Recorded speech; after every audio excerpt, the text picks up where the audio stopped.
Ladies and gentlemen, it's a good Monday, Victory Monday, as we like to call it. What a beautiful day it is today. Texans pull off an improbable win against the Tennessee Titans, and the Cowboys get embarrassed. They get embarrassed on the road by the Bills. Let's talk about everything. Let's talk about it all. Everything Texans. This is the number one Texans talk show, just getting off the ground, but we'll get there. We'll get there for sure. Anyway, let's talk about this game, man. First thing I want to talk about is Case Keenum as the starter. So, on the internet, a lot of people after the game, and even during the game, and even before the game, kind of felt like maybe potentially Davis Mills got slapped in the face by not being the starter. And so, I don't know, it's a fair question. I kind of wanted to talk about it a little bit. My thing and what I'm kind of feeling about the situation is, CJ Stroud goes through concussion protocol. You pretty much know he's not playing against the Titans. Like, obviously, the Texans organization is going to wait to the last minute to say anything. But you pretty much know you're going to be without Stroud. I mean, I don't know if it's a rule that you, have to miss a game. But I'm like 99% of the time, you miss at least one game, right? Because you're going through protocol, right? So here's my thing. Both Case Keenum and Mills, had the opportunity to prove themselves as the starter, right? And that was something D'Amico talked about a lot in the press conferences. Was look, we have two guys. We're gonna see who can give us the best chance to win the game. I guess after that week, Keenum turned out to be the better guy, and he gets the start. And so if that was how it went down, I can't really feel bad for Mills as much as maybe other people are. Okay, but if the situation was like, they're both practicing throughout the week, and it's like neck and neck, pretty close. And then the coaches kind of huddle up and they just go, well, Keenum's been in the spot before. Let's just put Keenum in. Then obviously, if I was Davis Mills, I would feel a little bit disrespected. I would feel slighted. I would feel like, wow, you're not even going to give me a chance to prove myself. I don't know how it went down. There is some truth to that, Keenum just being more experienced, but it just ultimately depends on how the decision played out, and maybe Mills doesn't even know how the decision played out, because if you've been keeping track with the Texans, Mills has been the second string quarterback for the whole year.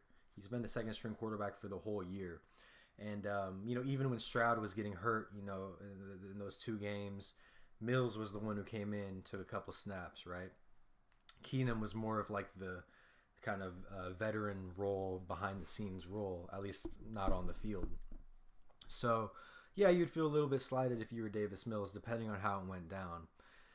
That being said, was I personally mad at the decision to start Case Keenum? No. I mean, I've seen a lot of Mills. I've borderline seen enough of Mills. Did I hate the decision that Case Keenum was starting? Absolutely not. I really was glad to have Case Keenum starting. So, would Mills feel slighted? Potentially. Now, here's the thing, right? If we lose this game, probably a completely different conversation I'm having, right? If we lose this game because of that Case Keenum pick six, then what the conversation probably is why the hell didn't we start Davis Mills? He's been our backup the whole year, and it completely 180s. Like, why is Keenum in?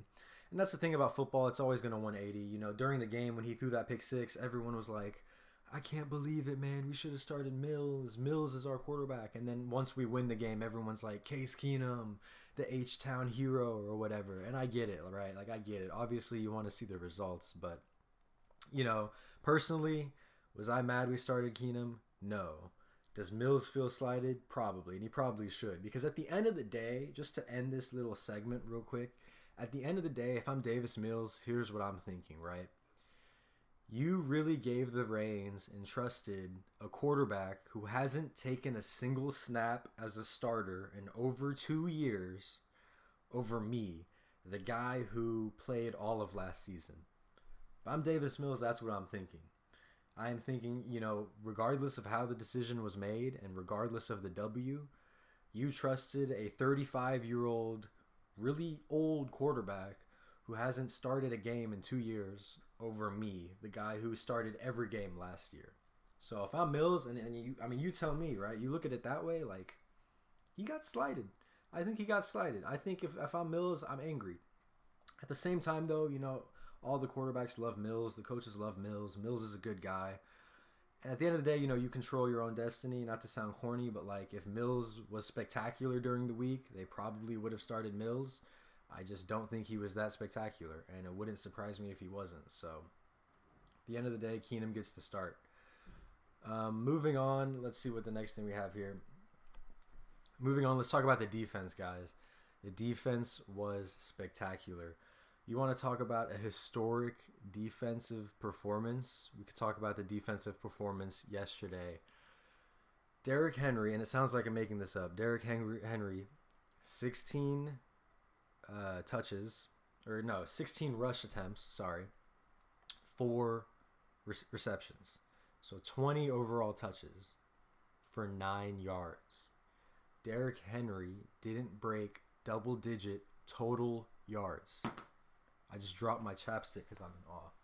He also had more than double touches versus yards. I don't know if that made any sense. Anyway, he had 9 yards, 20 touches.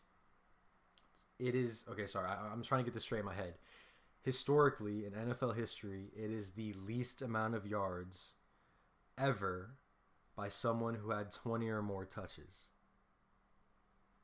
And it was done without Will Anderson and without Blake Cashman. Wow. So, look, we obviously lose 30-6 last week against the Jets, which are not a great offense. We can make excuses, whatever, the ship has sailed. And then we put up a defensive performance like this. Jonathan Grenard, 2.5 sacks. Malik Collins, 1.5 sacks, I think. Some other, I can't remember the other guy's name, 1.5 sacks. Just a great performance by the front 4 guys rushing the quarterback. Sacked Will Levis 7 times. It's hard to win a football game when you're getting sacked 7 times. So, great performance. It's not like, Henry's washed. Obviously, this is kind of a down year for him. But by no means is this running back washed. He's a good running back still. 9 total yards. That's crazy. So crazy. Way better than I could have ever expected. And diving more into that defense, you want to talk about the front 4. Obviously did amazing. They got their sacks. Linebackers played really well too. Christian Harris had himself a game.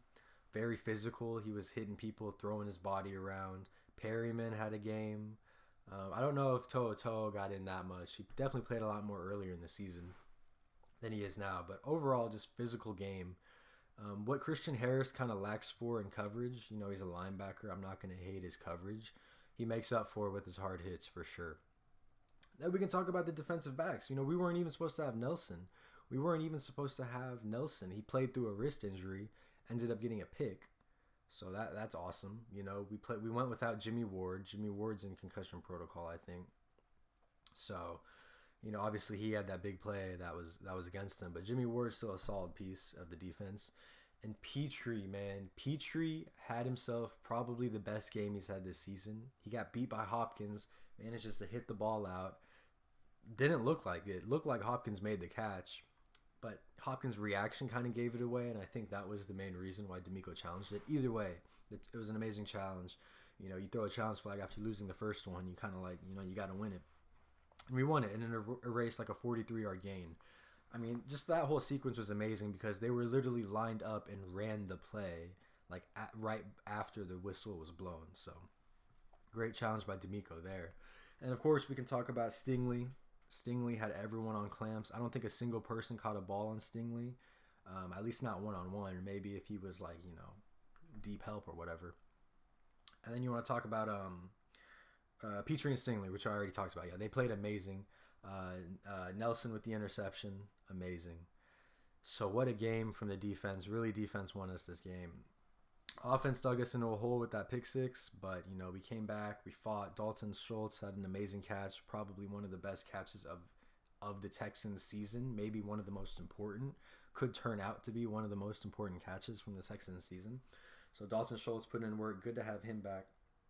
And basically, what this game was, let's just hold down the fort until we get healthy again. And, next game we have the Browns, very good team. I think they're sitting at 5 losses, whatever that works at, 9-5. Kind of need to win this game against the Browns. It's going to be tough. But, we're in a position to where we're still in the playoff hunt. And hopefully we'll be a lot healthier for next week's game. So a definite must win. Everyone stepped up, overcame adversity, took the final seconds of overtime to do it. But it worked. We got the win. Definitely, definitely very nerve-wracking win, as they always are. But couldn't be happier with this Texans win. So let me know what y'all thought about the game.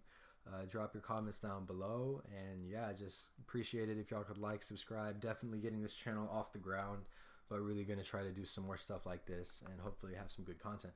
So thank y'all for watching. Like and subscribe, and see y'all on the next one.